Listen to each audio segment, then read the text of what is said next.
Assalomu alaykum.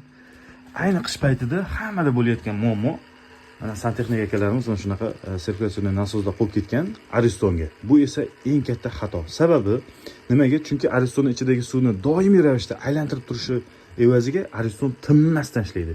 Mana o'chmayapti. Maksimalniyda turgan, mana bormaydi. Aslida maksimalniyda turgan paytda kamida mana shu eng oxirdagi qizil barobarga kelish kerak bo'ladi. Sirkulyatsion nasozni mana shunaqa kotyollarga qo'ysa bo'ladi. Sababi gaz doim yonib turadi. Lekin Ariston doim yonib turishga moslashmagan. Bu ichida termostat bo'ladi. U o'chib yonib ishlashga moslashgan. Shuning uchun bunga sirkulyatsion nasos qo'ysanglar, Aristoninglar kuniga 38-40 kilovatgacha ishlashiga sabab bo'ladi. Shuning uchun iltimos bunaqa narsalar qo'ymanglar. Ariston bunga moslashmagan. Elektrik bilimlaringizni oshirib borish uchun bizga obuna bo'ling hamda videoga like bosing va yaqinlaringizga jo'natib qo'ying.